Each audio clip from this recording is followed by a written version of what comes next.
Hello, everybody, and welcome to another episode of Conversations with She's Successful. I'm one of your hosts. I am Nadia, and we also have. Monica. Hi, And Monica. Lavita. Hi. Hey, Vita. Hey, How you guys doing today? We're doing really doing good. good. I'm doing good too. Let's see. I had something very interesting happen today. Okay, what did you have interesting that happened to you? Well, President Biden and his motorcade literally drove right down my block this morning. So I was standing outside. It was raining, it was windy, and I was filming. I got good pictures. I'm going to share with you guys next time. I got the whole motorcade on video, and there's a school like diagonal from my house, and there were like snipers and everything standing up on top of the elementary school. So it was just so I had a very interesting morning. Very interesting morning. So I just wanted to share that with you guys. And also to our audience, thank you for tuning in. I want you guys to share this video. We need more people in this room because we have a great guest today. We have, somebody good. So share. I want to see these numbers up. I want to see them up. We're gonna hit you back next Friday night with another episode of the International Love Connection. And Miss Monica has a show coming out called What's the Word? For the people who didn't hear what it was about last week, why don't you tell them a little bit about what the show is gonna be about? Yes. It is tomorrow, so tune in. Definitely a lot of hot topics we're going to be talking about. So tune in tomorrow. A lot of hot stuff happened. A lot of tragic things happen. Mm-hmm. We lost Takeoff. Well, it's a lot of things that's going on. We got Kyrie Irving. We got a lot of stuff we want to talk about. So Monica, Mm-hmm. she's gonna be here tomorrow to give you the word. So I hope you guys join us tomorrow. Share this video, and you know what, guys? I think um, so we can prepare for the next day and have our energy up and get our vitamin B12 and our vitamin B9. You got to go out and get you some goalies, right? Yes. Because goalies is what gives us our energy and it helps support our heart function and our immune system. So, did you guys take your goalie today? Yes, we did. Okay, Yes. well, I'm going to take mine right now. So, while I'm taking mine, we're going to go into a goalie commercial. Okay.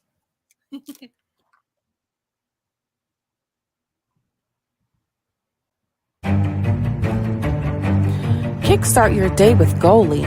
Use our code She's Successful and save 10% on your order. These gummies include vitamins B12 and B9 that support healthy immune function, heart health, and maintain healthy energy metabolism. And we are back, ladies and gentlemen. I need you guys to share this video. I see like 3 people in the room, and that is completely unacceptable. I need you guys to share, because our next guest is Christine Mira, and she's here to talk to you about your soul connections.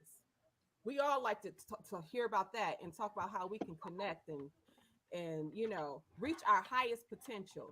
So we have a brief video to show you to introduce you to our guests. Christine Mira is an intuitive alignment coach and Ayurvedic educator. She is an author, a podcaster, a speaker, and a mom.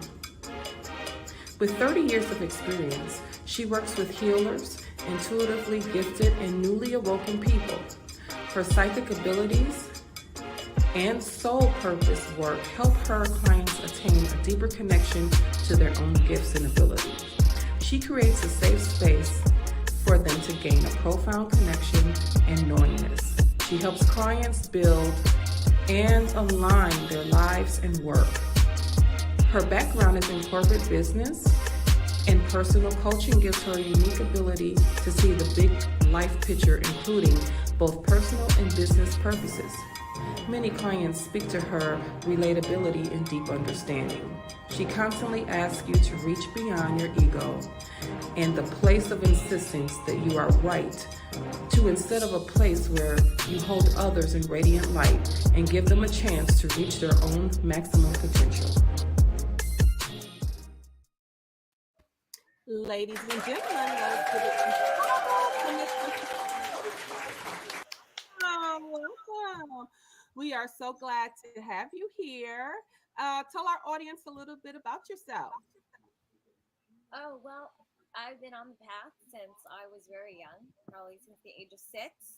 And just formally, how do you want to say, come out, sharing with people my deeper gifts to allow them to step into their own light. So that's been for probably the last 10 years I've been publicly sharing and teaching my learning that I got from a very young age.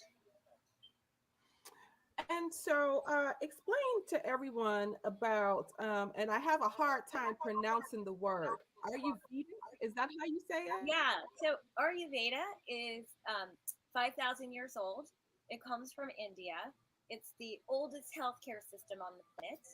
And Chinese medicine is a sister or corollary from Ayurveda. So as in Chinese medicine, you take pulses, they read your meridian energy. In Ayurveda, we have 3 energies that are expressed through the nervous system. It's called Vata, Pitta, and Kapha. And each one of those energies has certain characteristics. So even though I might not know you, by looking at you, by taking your pulse, having you take a test, I could tell you a lot about yourself that you don't even know why you show up the way you do or why you interact the way you do. But the rishis observed all those years ago how certain doshas express themselves in nature. And the reason I like to bring people back to that expression, that frequency, the energy, is because when we understand our doshas, then nature can step in and help us keep us aligned and in balance and in health. When you say dosha, what is that? Dosha. And Dosha I don't know if is it's my mic. I'm having a hard time hearing. Is it just on my end? Yeah, I am too. Okay, yeah. I don't know if you can turn your mic up a little bit. Yeah, hold on. Let's see. Okay. Here, how about this? Is it better now? It's closer.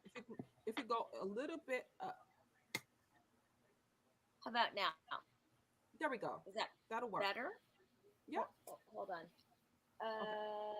Give me 1 second. Let me plug in this external mic. Okay. Okay, how about that? Better? Okay. I think it's slightly better. Yep. Okay. Well, I got you loud. I don't want to be too loud. I don't want to blow out your audio. Ayurveda, doshas. Doshas are the expression in which the nervous system expresses itself in us. So I can look at you, I could take your pulse, I could have you take a written test, and it will tell me what your nature is. And then I could come back to you and say, you have these kinds of preferences. This is how you show up. That's what analytics is about.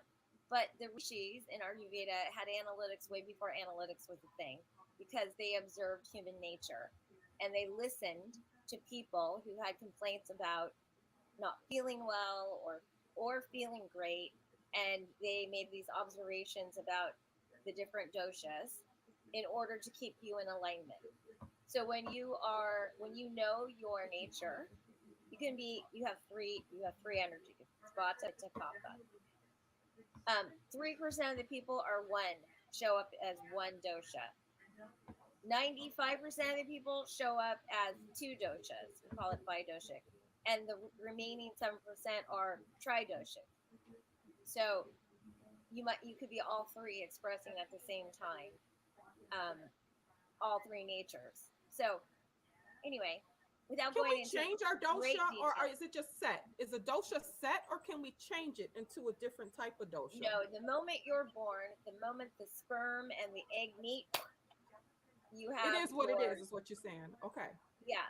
And what happens when our health is in imbalance, or maybe, we feel sort of wonky, or things are happening to us we don't understand, it's because we're fighting against our nature.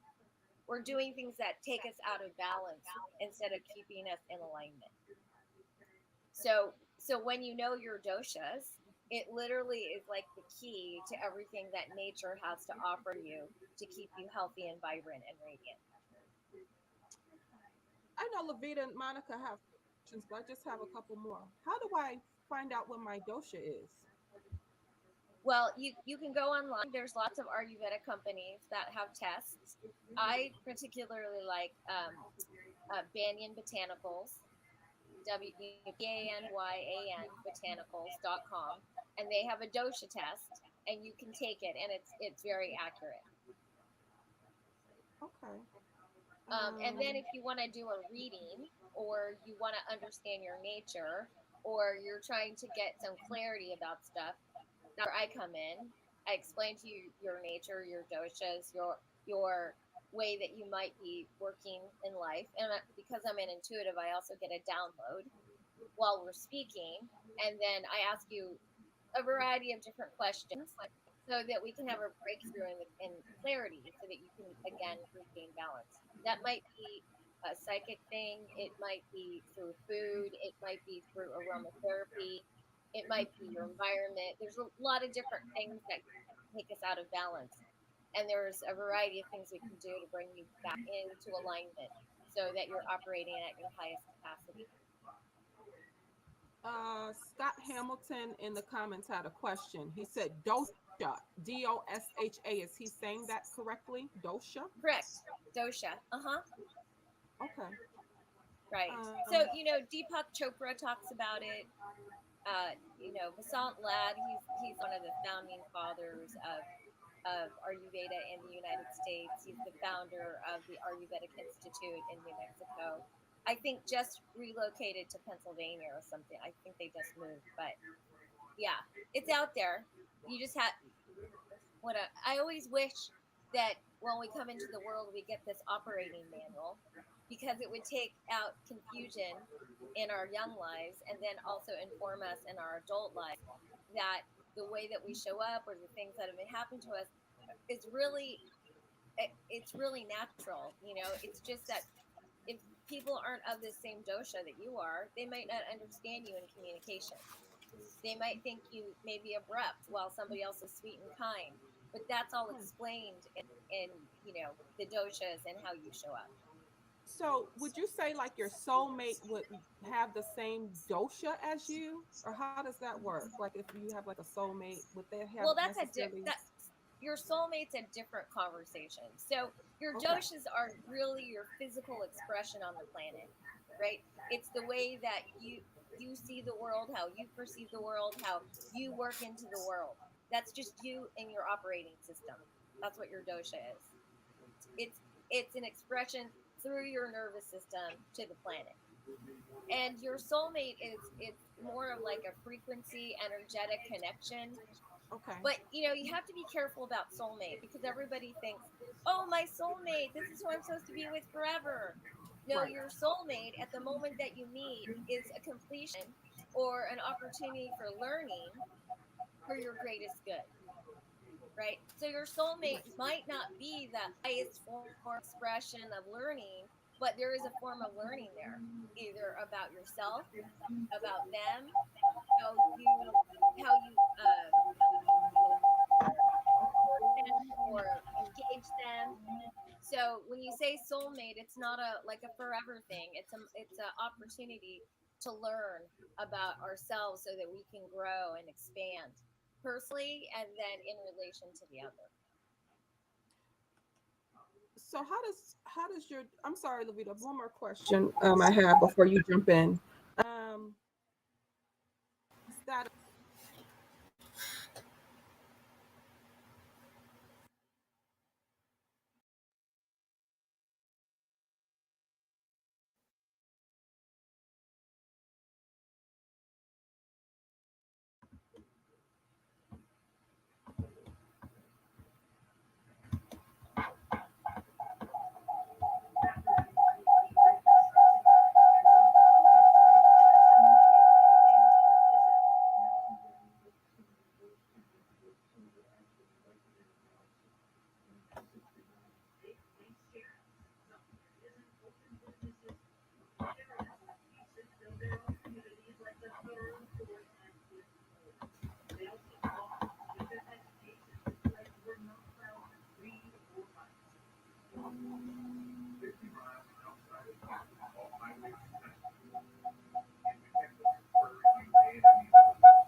Okay, our audio was out. Okay, there you go. I can hear you I now. can hear you. Can you hear me? Yeah. I Mhm. think we're back. You Okay, know, here we are. we're back. I think what's happening is, I don't know. We're having some pretty windy storms. Monica, Lavita, are you guys on? I can't hear you guys at all. I'm on. Can Hello. you hear me? Okay, Yeah. okay. Okay. So if my mic goes out, you guys just take it on over for me, okay? Because I could not communicate. Sure. Okay. All right. You were going to So ask a question. go ahead, because I can't remember my question. I think my question was related to, oh, thanks, Connie. I'm so glad you guys can hear me. We got like some bad windstorms going in. So I was asking, can anybody hear me? You guys couldn't hear me. So it's very windy out here. So I apologize for that, guys. So my question was, how does that affect your relationships when it comes to business, when it comes to just interacting with people in general? Like, is this like, what type of You're therapies do you offer that help us kind of elevate to that next level? right. Well, so many of us don't understand our core being of who we are. Like, an imbalance for a vata. Vata is air in motion. So you've heard people say, "Oh my God, girl, could you just calm down and sit your butt down and get grounded?" That's Mhm. that's vata out of balance, and that's how they show their imbalances by being all lightheaded and crazy, and they're jumping around constantly from this to this. We call it the squirrel syndrome, but that's how their imbalance shows up. Or if you're a pitta, somebody who naturally is a leader and defaults to leadership, people might call that person, "Oh, you're overly ambitious and competitive." Like, it's a bad thing, but in actuality, no, that's the way you're designed. And now, instead of like having to apologize for being a powerful woman, you just say, "Thank you very much. That's how nature made me. I appreciate that." And Mhm. if you're a kapha woman who is loving, kind, generous, compassionate, always putting other people in front of yourself, Right. and when you're in balance, you feel like nobody sees you. You feel forgotten, and the way your imbalance shows up is that you sleep, or you're hanging on the couch, or you just don't want to do anything. So a lot of times, kapha people, they say to them, "Oh my gosh, you're so overly sensitive." Like, it's a bad thing, but it's not. It's because you lead the world in kindness and generosity and compassion. So now you just get to step into it and say, "Thank you very much. I love being a kind person. I love being a compassionate person." We stop apologizing for showing up the way nature made us. That's why I love it, because it Yeah. gives us the approval, or the okay, just to say, yeah, that's who I am, and it's not a bad thing, and that's God designed me, or that's the way nature designed me. I'm showing up perfectly the way I am. And once you understand your doshas, then Mhm. there's a whole list of food and aromatherapy and color and environment and sound that support your frequency, your nature, so that you can vibrate in the right cadence, and that you are happy and you find your joy, because now you really get who you are and you no longer have to apologize. I Absolutely. love So it's like learning to embrace who you are, and learning it. to embrace yourself. We have someone in the comments, Todd Garrett says, what kind of people usually come to you for help? Well, Oh, usually that's it's a a good question. conversation, and I'm stuck. I'm not happy. I'm not sure about my work. I have this relationship that's not working. It usually starts with that. So we get a Mhm. clearing, we do an intuitive session, we get a clearing, and then I introduce people to finding out who they really are. Because those things that are happening externally to us, it's because we don't have an internal compass. We don't know really what's good for us and not good for us. And so by giving you your dosha reading and explaining it to you as you're designed, you really, once you understand that, you step into a level of freedom, and it gets you more connected to your intuitive self, so that you now have a mechanism that's telling you this is good or isn't good for you. You no longer are outside looking for, am I okay? Am I okay? Am I okay? Because you just know, oh, I am okay. If it doesn't feel good, it's contracted. If it feels really good, you feel expanded. And I teach you those somatic essences of how they show up in your body, and how you know that that's a good thing for you or not a good thing for you. So my whole purpose on the planet, as I've been told, is to empower each person in their own self-radiance, and that they have their own mechanisms for their life they're living. No longer are we looking outside of ourselves, deferring our power away, but we're actually cleaning ourselves. And now we have nature on our side, right? Because of the information that's available from Ayurveda. And we now get to walk on the planet in a completely different way, where you're just constantly owning yourself. And it doesn't matter what everybody's doing.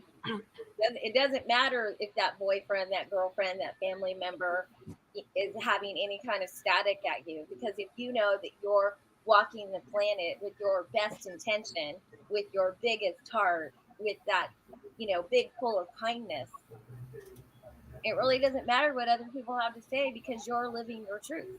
You're living the divine. You are expressing it through your work and your Right. relationships. Because I think a lot of times we look for acceptance from other people.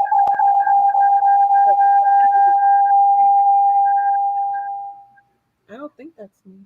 I'm not sure. But I think a lot of times we're looking for acceptance, from other people. So it's just learning to please yourself, basically. Well, I mean, we are taught that from a very, very young age.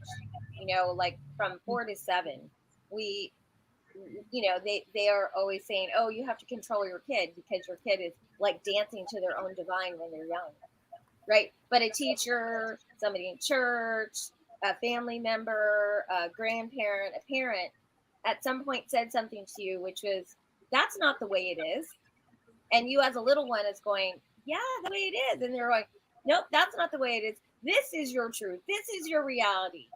And in the moment we believe them, even though intuitively know it's wrong, we gave up ourselves to the external environment for approval, Mm-hmm. right? But when Exactly. you unlearn that and you realize that your intuition, you were connected and it was guiding you and it was telling you the truth, you start taking back, you start unlearning that what those people said to you was right. Because in actuality, what you saw as a young one was the truth. And they were telling you it was different because of socialization. So that's my also part of my teaching, is to know, like, hey, you did that then because you had to have an older one to guide you and grow you up. But now as an adult, you get to reclaim everything about yourself that told you the truth. Absolutely. Absolutely. So, are you saying that you would like are you teaching people to take back their power? I'm teaching people how to reclaim their connection to the divine, which is their intuition and their soul. Because we all come through with that when we're born. We're given the perfect tools for us to grow into amazing human beings, spiritual beings. But we give up that because we have to learn to live inside society. Is this the same as, well, I guess I'm maybe reaching. Is this like saying having a connection with God? Is that part of it? Or is that more or less just connecting within yourself? Well, we're all dimensional aspects, fractionalized aspects of God, the divine. Each one of us has some aspect of God inside of us, whether we say that or not. If it's a forbidden conversation, you're not having that. But Mhm. as long as you have breath that breathes into your solar plexus, that goes into your lungs, down to your belly buttons, you are connected to something greater than yourself. Once your breath is this can take your body, then all you have is a corpse. You don't have an animated being right now, because it's Right. of your breath and your connection to your soul, to God, to spirit, to the divine, to the truth. That's what gives us our ability to be here in this physical form. This physical form called our body is guiding us to have certain lessons with different people and different situations, so that our soul spirit can expand to its greatest form. So that when we transition over, like Maya Angelou, because I love Maya, but from when she came to when she left, there was just this exponential growth of her and her spirit and Right. her teachings and her wisdom, right? So that's the goal for many, to come back in this life experience, to have those kinds of awakenings and openings and experiences. Hers just happened to be an extraordinary magical life. So what Right. are some of the signs that you would go by if you was to um, practice this? What would be some of the, how would you know you found your soul, and what would be some of your signs Well, that the average person would know? when you're in alignment, meaning that you're practicing, doing, teaching, absorbing, learning, that your life has a magical quality to it, meaning that there's ease and effortlessness, right? Because so many times when we're not in alignment, we're pushing, we're coercing, we're efforting so hard to make something happen. And in actuality, when you're in alignment and you're in flow, that you meet somebody, you have a conversation, it's very serendipitous. You know that uh, light touched your life, God touched your life. Uh, Conversations you have, you feel like you learned something, that you taught something, right? It comes with ease and grace, instead of, okay, I've got this marketing plan and I'm going to do this and I'm going to do 9 out of the 10 steps. And okay, I did 9 out of the 10 steps and nothing happened. When you look at an energetic flow, if you did the 9 out of 10 steps and nothing happened, that might be the universe saying, that's probably not the direction you want to go in.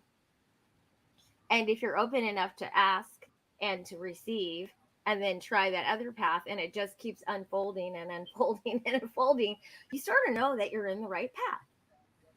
I think so much of our life and living, at least in my experience of how I've been on the planet thus far, when I push for things, it's energetically, it's the universe telling me, nope, not the right path, Christine. Not, you don't need to go that way. Don't waste your energy. And then I have to tell you, the story was pretty cool. I was playing pickleball in a tournament, and the guy I was playing with, I got matched up with at the last minute because my original partner's father passed. So I was put with this gentleman, and they were all talking. They were 2 hours behind, so we were talking in the entry, and he was telling us how he loved his job, and but he just didn't have enough time to do all the administrative work, and I just said, oh, I've got 20-25 hours a week, I could do remote work. And he Yeah. turned to me and he said, what? And I repeated it, and he said, you're hired.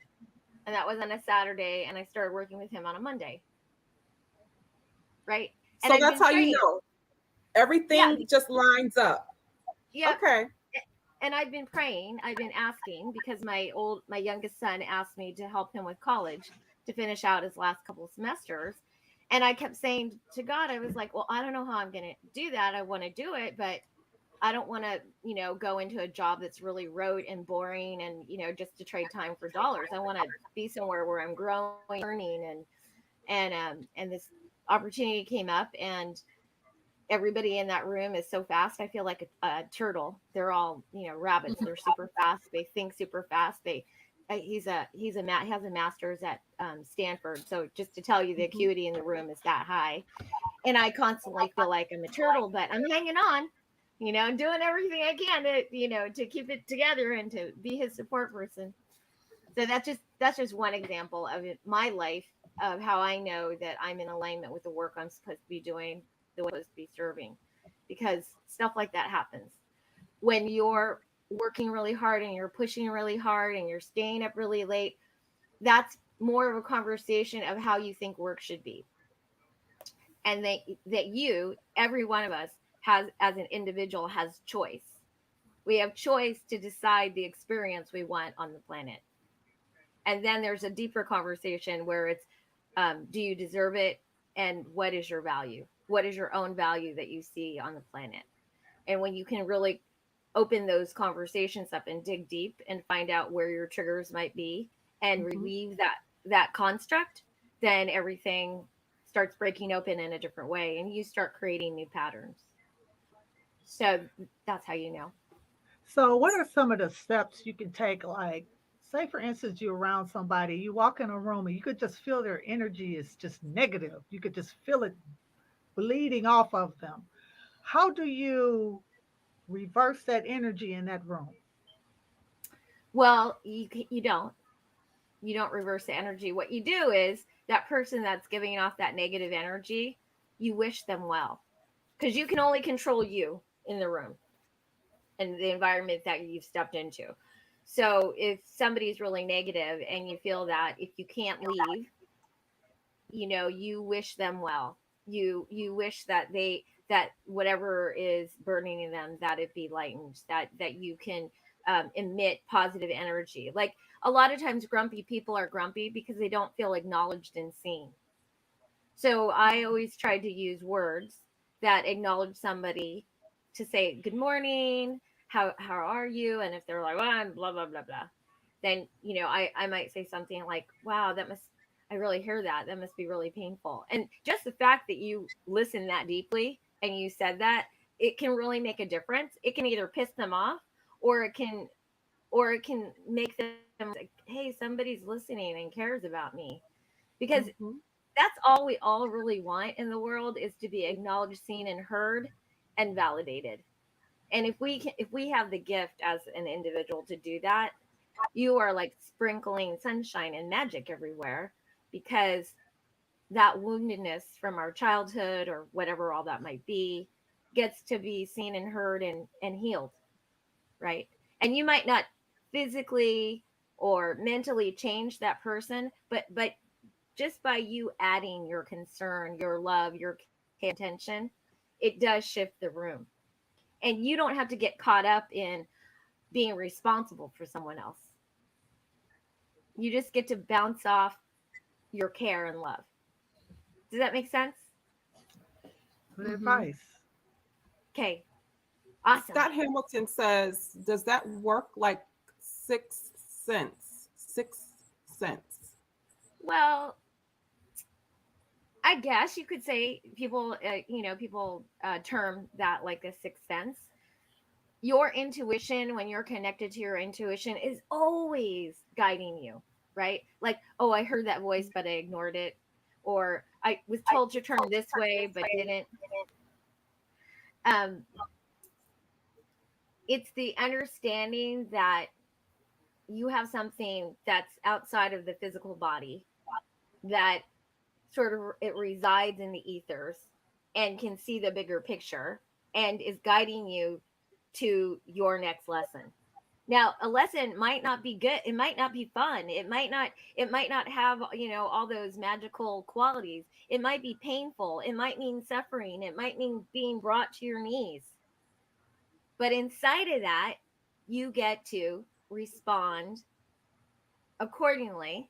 So you get to test your own resilience, and you get to stand up inside of it and understand this bigger lesson that you might not have been paying attention to. Because there's that conversation of, first God knocks, and then he knocks louder, and then you're brought to your knees, and then you're flattened out. Right. Yeah. Depending on the severity of what that means. Yep. Someone has a question. Millie says, how do you first interact with those who come for help? So what is like the step one you do when the person says, you know what, everything's out of alignment, nothing's working out for me. Okay. Yep. I just can't seem to find my way. Right. Well, what I would normally say, I'd say, well, let's do your doshas. Let's take the test. Let's find out what your nature is, because you might be doing all the things that go against your nature. So for me, Ayurveda doshas are the key for you to understand how to operate. And then you get an operating manual from Ayurveda because there's all these systems that are set up. And if you don't know your nature, it's just gibberish. You'll read it and nothing will land because you don't know how to apply it to yourself. So then it might be, you might be having all these issues because your nutrition's bad, or you can't sleep, or your adrenals are exhausted.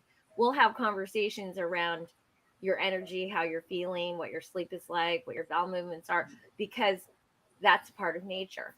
And when we put you on a food that is aligned energetically and also nutritionally to help you, you start feeling better.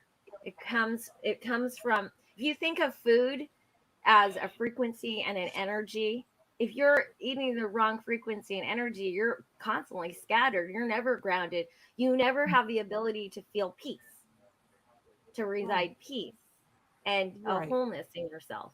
So that's what knowing your nature for me has been so important, because I was eating all the wrong foods.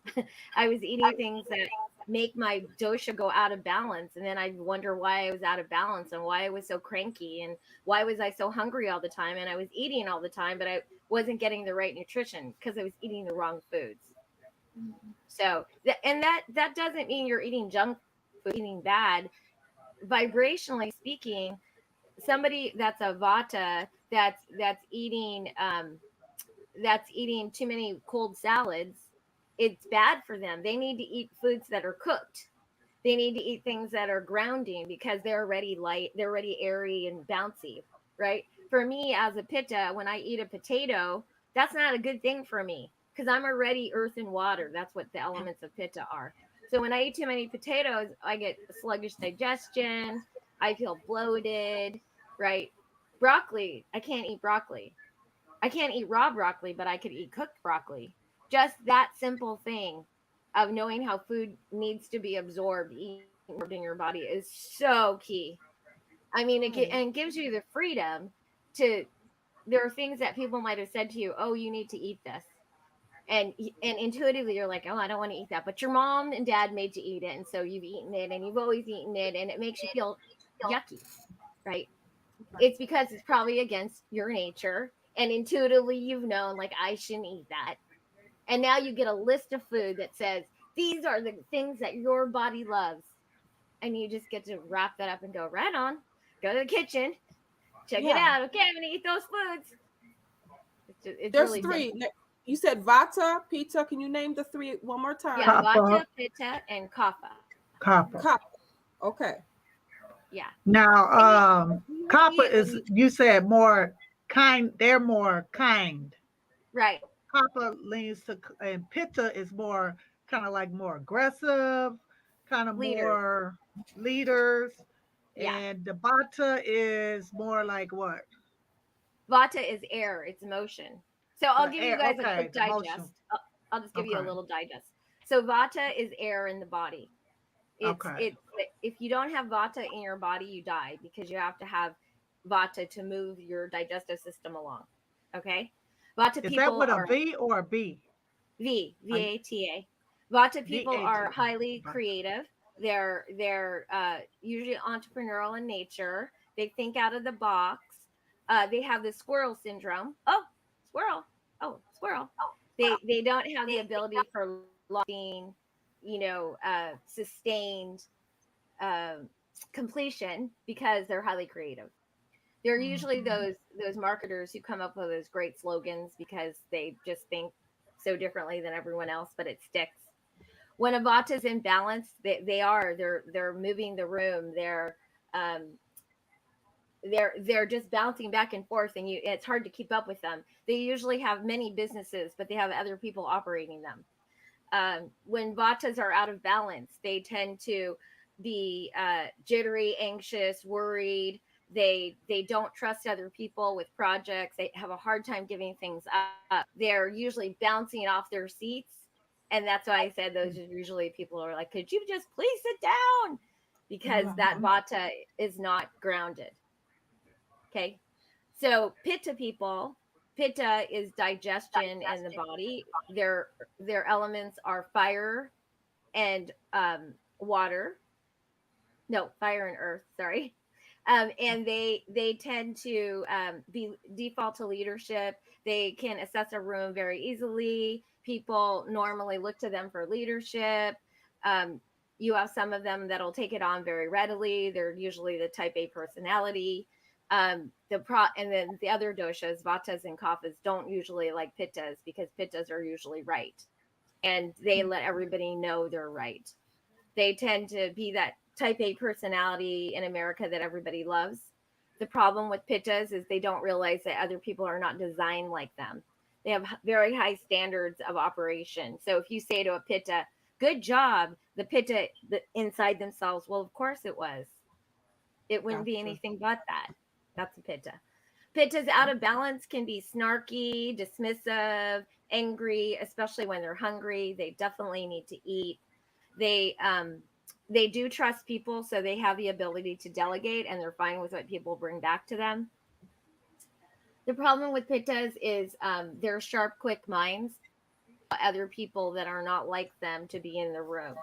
So if a pitta is with a kapha person uses too many words to get to the point. They find kapha people slow, too gentle, because pittas are very abrasive. So the great thing about kapha people, they're very relational. In the body, they are the muscles, the tendons, the skeletons. They're the scaffolding of the body, and they're also the scaffolding in life. They take vatas and pittas ideas and they make them into reality, into the world. Kaphas tend to be wealthy because they don't spend frivolously.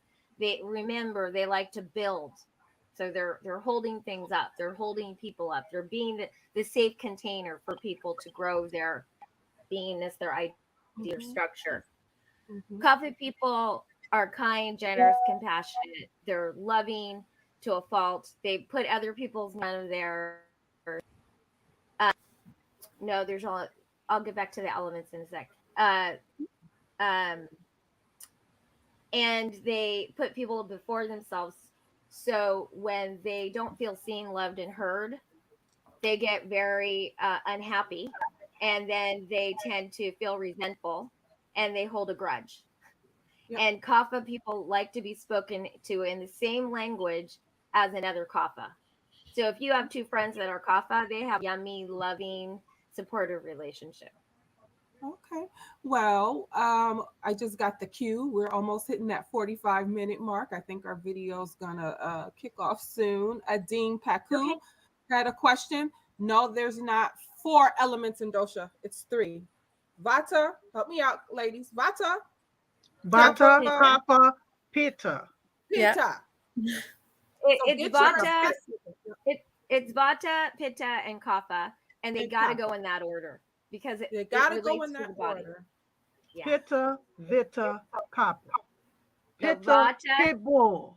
No, vata, pitta, pitta, kapha. They gotta go in that order. Yes, that order they have to go in. Guys, get yourself in alignment. I want you to visit. Look at the bottom. Divine Soul Works. Reach out to Christine Mira. Reach out to Christine Mira. I know I'm going to reach out because I know I need to get myself in alignment and figure out what works for me. All links are in the bottom. We want to thank you, Christine Mira, for joining us, and we would love to have you back on for a future segment. Sure. And your Facebook link, follow her on Facebook and Instagram. We have all her links below. So until next time, guys, we didn't get to go through all the comments this time, guys, but we'll get you next time. So until then, bye, everybody. Bye.